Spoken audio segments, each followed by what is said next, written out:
apa kabar semuanya? Semoga kita selalu semangat dan tidak lengah untuk selalu terapkan protokol kesehatan dalam keseharian kita. Seluruh dunia itu sedang bekerja keras bersama-sama mencari cara untuk menghentikan pandemi ini. Pencegahan yang lebih ketat, pengobatan yang lebih baik, dan ditemukannya vaksin COVID-19. Perlu diketahui, setiap pemberian vaksin apapun jenisnya, ada beberapa hal yang perlu diperhatikan. Nah, sekarang saya akan membahasnya nih dengan Dr. Dirga Sakti Rambe. Memang sebelum menerima vaksin, kita harus tahu dulu apa aja sih yang harus dipersiapkan oleh seseorang sebelum dia divaksinasi. Yang penting kita sehat, artinya sehat secara umum. Bukan berarti kalau kurang tidur nggak boleh vaksinasi, bukan berarti kalau kurang olahraga nggak boleh vaksinasi, enggak ya.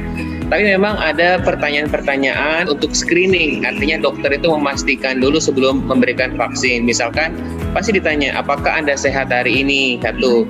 Yang kedua, apakah ada demam hari ini? Gitu kan? Dan yang ketiga, apakah ada riwayat alergi? Itu aja sebetulnya yang penting gitu. Kalau misalnya ada orang-orang yang baru sembuh dari sakit, mungkin sakitnya nggak sakit yang berat gitu ya, sakit ringan, bisa tetap langsung divaksin atau bagaimana? Secara umum bisa, bahkan batuk pilek pun itu bukan halangan untuk vaksinasi apapun. Vaksin ditunda bila ada demam lebih dari 38 derajat. Beberapa jenis vaksin tertentu kan bisa bikin kita pasca imunisasi atau setelah kita imunisasi itu malah jadi demam. Apa yang harus dilakukan kalau seperti itu? Demam karena vaksinasi itu sesuatu yang sangat wajar. Demam setelah vaksinasi adalah tanda vaksinnya bekerja.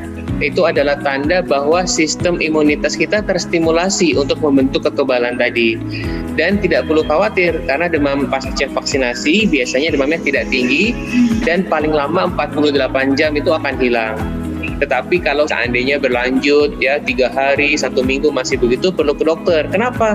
Karena jangan-jangan demamnya, jangan-jangan yang sakit ini nggak ada hubungan dengan vaksinasi, tetapi secara waktu hanya bersamaan kebetulan atau koinsidens gitu. Nah, selain di puskesmas, ada balai kesehatan, rumah sakit gitu ya. Bisa nggak sih vaksin di tempat-tempat di luar tempat yang tadi?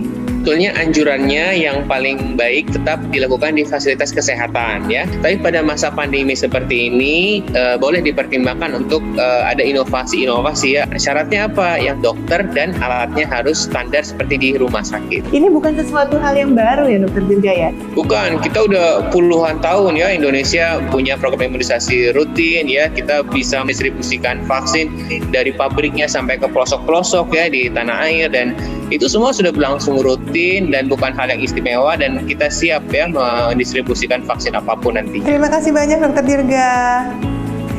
Jadi ada beberapa hal yang harus diperhatikan baik sebelum menerima vaksin maupun setelahnya. Mudah sekali, Anda bisa siapkan obat penurun panas jika badan terasa demam setelahnya. Cukup pantau terus perubahan suhu tubuh, kontak layanan kesehatan jika tidak kunjung sembuh. Mengetahui informasi langkah-langkah sebelum dan sesudah vaksinasi tadi membuat kita jadi tidak perlu khawatir atau takut yang berlebihan ya. Karena sekali lagi, vaksin datang, kita sudah harus siap, berani, dan bersedia. Saat final, kita bisa jadi kebal.